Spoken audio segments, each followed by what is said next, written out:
Mi nombre es Verónica Luna Flores, soy subdirectora de auditoría de la Unidad Técnica de Fiscalización en el Instituto Nacional Electoral. El día de hoy vamos a abordar el tema de ingresos permitidos.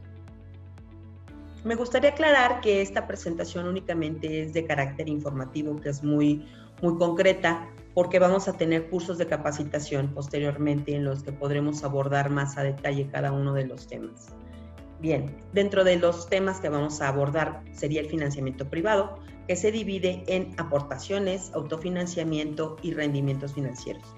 Asimismo, vamos a hablar de los ingresos no permitidos.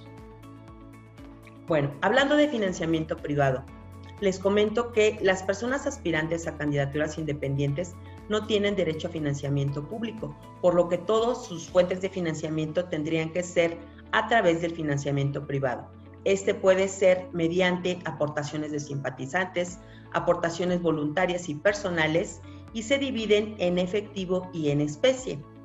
Es muy importante que tengamos en consideración que hay límites personales y totales de financiamiento privado que son aprobados tanto por el Instituto Nacional Electoral como por cada uno de los organismos públicos locales electorales, y son límites que no podemos rebasar, justamente por eso están establecidos, para que sea el monto máximo que pueden aportar.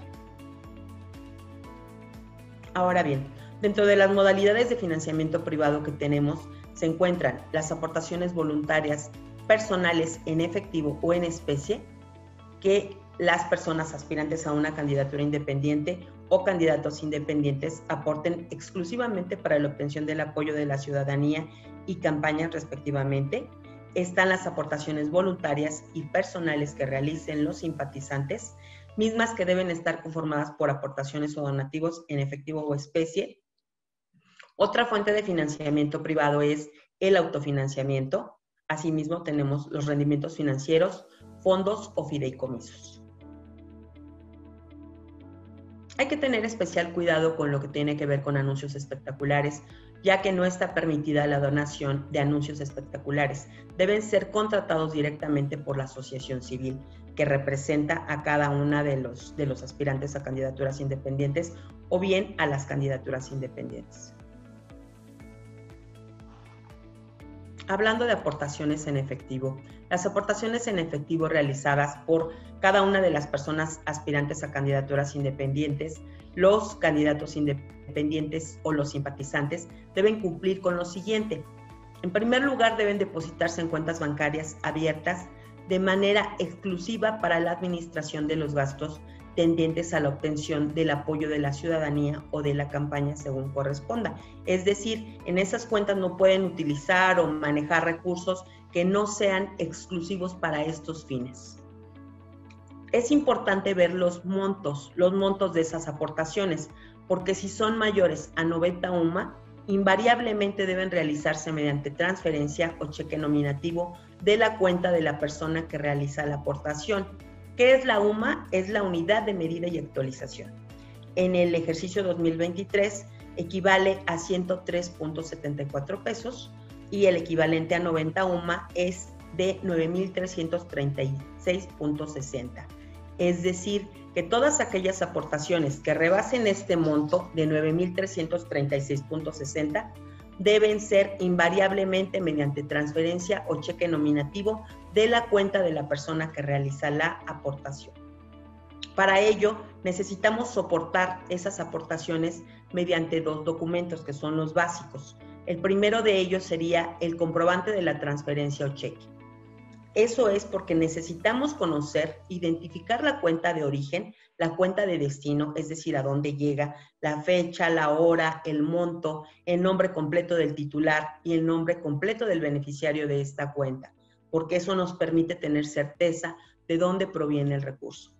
Otro de los elementos que nos sirve como documentación soporte es el recibo de aportaciones en efectivo. Este debe ir acompañado invariablemente de la credencial para votar de la persona aportante, justo por lo que les comentaba. Debemos tener certeza de dónde proviene ese recurso y tener identificada a esa persona que está realizando la aportación en favor de este aspirante a candidatura independiente o del candidato a independiente. Ok, otro tipo de aportaciones son las aportaciones en especie. Quiere decir que, bueno, estas no tienen que ver con el efectivo. Es cualquier donación de bienes muebles. Pueden ser bienes muebles o inmuebles que se otorguen en comodato. Pueden ser servicios prestados a título gratuito y deben ser siempre identificados. También pueden ser servicios que sean prestados a los sujetos obligados. En este caso se les denomina sujetos obligados a los aspirantes a una candidatura independiente o a los candidatos independientes que sean determinados por la unidad técnica de fiscalización por debajo del valor de mercado. Existe documentación soporte que ustedes deben conocer. ¿Por qué? Porque es lo que nos va a dar certeza dentro de lo que estamos revisando como unidad técnica de fiscalización al momento de revisar sus informes y todos los recursos que ustedes están recibiendo. Uno de ellos sería el recibo de aportación. Otro sería el contrato de donación o comodato, la credencial para votar del aportante, el criterio de evaluación que están utilizando. Esto sería en el caso de los bienes que no tenemos certeza como tal de que no tenemos la factura y entonces se tienen que evaluar. Sería el criterio que estamos utilizando para hacerlo y sería la muestra. ¿Qué quiere decir la muestra? Pues son básicamente fotografías de lo que se está aportando. Hay varios aspectos que hay que considerar dentro de las aportaciones en especie. Aquí, bueno, vienen señalados los más relevantes, pero hay más aspectos que se consideran. Dentro de los más relevantes es, en caso de que la aportación supere las 90 UMA, deben comprobarse con la documentación que acredite que los bienes o servicios aportados fueron pagados mediante transferencia o cheque nominativo de la cuenta del aportante, que era lo que ya comentábamos anteriormente. Cuando el bien aportado sea considerado gasto de campaña, el aportante debe proporcionar la factura que ampare la compra de los bienes o contratación y el valor de registro será invariablemente el consignado en dicho documento. Es decir, el monto señalado en la factura va a ser el monto que se considerará como el valor de esos bienes. En caso de que el bien aportado corresponda a propaganda en bardas, el aportante debe presentar las facturas que amparen la compra de los materiales, diseño, pinta, limpieza y en su caso la asignación del espacio, es decir, todo aquello que intervino para que se pudiera dar esta aportación. En caso de que la aportación corresponda a un bien otorgado en comodato, se deberá adjuntar copia de la documentación que acredite la propiedad o dominio del bien otorgado en comodato por parte del aportante para saber de dónde proviene ese recurso y quién es el dueño de esa aportación que se está realizando.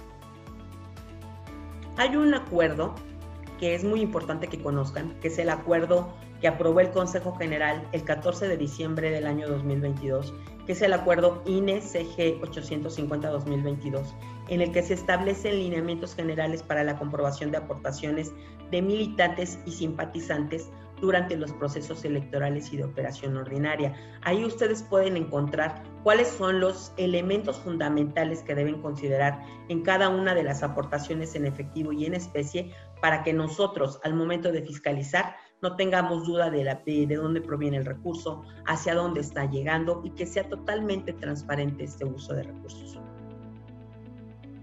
Les comentaba que había otras maneras de financiarse, otras fuentes de financiamiento privado, y dentro de ellos está el autofinanciamiento, que significa que son ingresos que se obtienen de actividades promocionales tales como conferencias, espectáculos, rifas y sorteos, eventos culturales, ventas editoriales de bienes y propaganda utilitaria y cualquier otro similar que realicen para llegarse de fondos.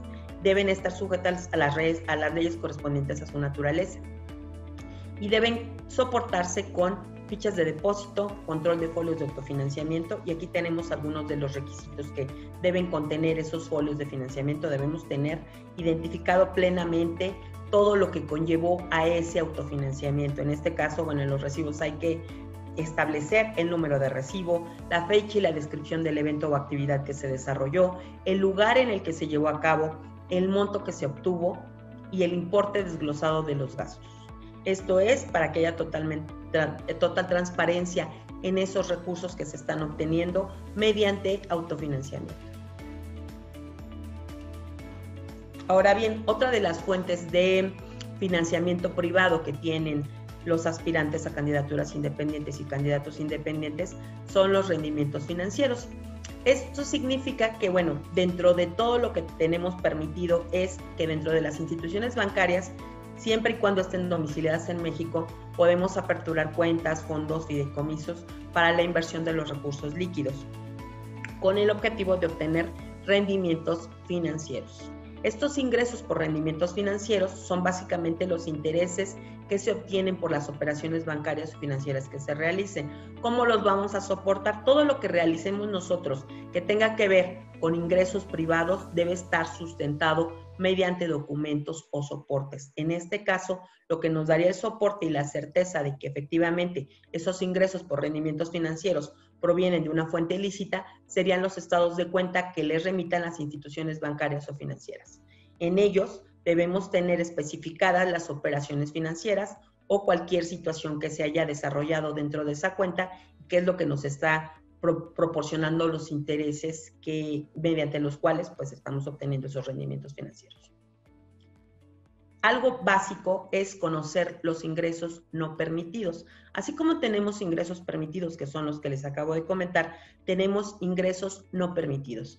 Y dentro de ellos destacan todos estos que les voy a comentar, que son ingresos que provengan de los poderes ejecutivo, legislativo y judicial, administración gubernamental, partidos políticos, personas físicas o morales extranjeras, organizaciones gremiales, sindicatos y corporativos, organismos autónomos e internacionales, ministros de culto, personas extranjeras, empresas mexicanas de carácter mercantil, personas no identificadas y personas morales.